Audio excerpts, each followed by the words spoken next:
حقیقی علم اللہ کے پاس ہے۔ یہ ایک معلوماتی ویڈیو ہے۔ خواب میں پتھر دیکھنے کی تعبیر۔ حضرت ابن سیرین رحمۃ اللہ علیہ نے فرمایا ہے کہ خواب میں پتھروں کا دیکھنا دو وجہ پر ہے: نمبر 1 مال، نمبر 2 رئیس۔ اور نرم پتھر کی تعبیر فائدہ مند ہے۔ حضرت ابن سیرین رحمۃ اللہ علیہ نے فرمایا ہے کہ خواب میں پتھروں کا دیکھنا سختی ہے۔ حضرت جعفر صادق رحمۃ اللہ علیہ نے فرمایا ہے کہ خواب میں پتھروں کو دیکھنا 4 وجہ پر ہے: نمبر 1 مال، نمبر 2 سرداری، نمبر 3 کاموں میں سختی، نمبر 4 محنت کی کمائی۔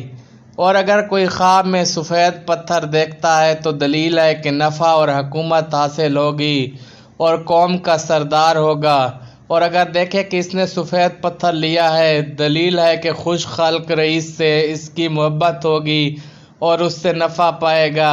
اور اگر کوئی خواب میں زرد رنگ کے پتھر دیکھتا ہے تو دلیل ہے کہ مال و دولت حاصل ہوگا اور اماں میں شامل ہوگا۔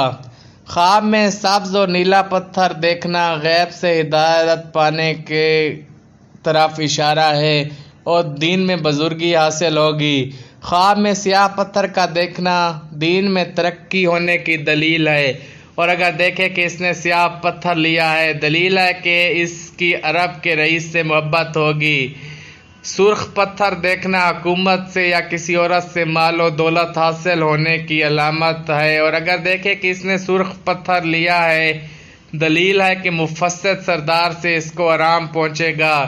اور اگر دیکھے کہ پہاڑ پر گیا ہے اور دامن کوہ سے بہت سے پتھر لایا ہے اور دیکھتے ہیں اگر پتھر سفید یا سیاہ ہے تو نفاق کی دلیل ہے۔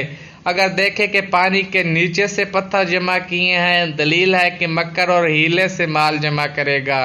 اور اگر دیکھے کہ پتھر پہاڑ سے تراشا ہے، دلیل ہے کہ کسی بزرگ سے مال حاصل کرے گا۔ اور اگر دیکھے کہ اس نے کسی پر پتھر ڈالا ہے، دلیل ہے کہ اپنے مال سے نفرت کے ساتھ کسی کو کچھ دے گا۔ اور اگر دیکھے کہ کسی نے اس پر پتھر ڈالا ہے، دلیل ہے کہ اسی قدر مال پائے گا۔ حضرت جابر مغربی رحمۃ اللہ علیہ نے فرمایا ہے، اگر دیکھے کہ اس نے کسی پر پتھر ڈالا ہے، دلیل ہے کہ وہ اس پر تہمت لگائے گا۔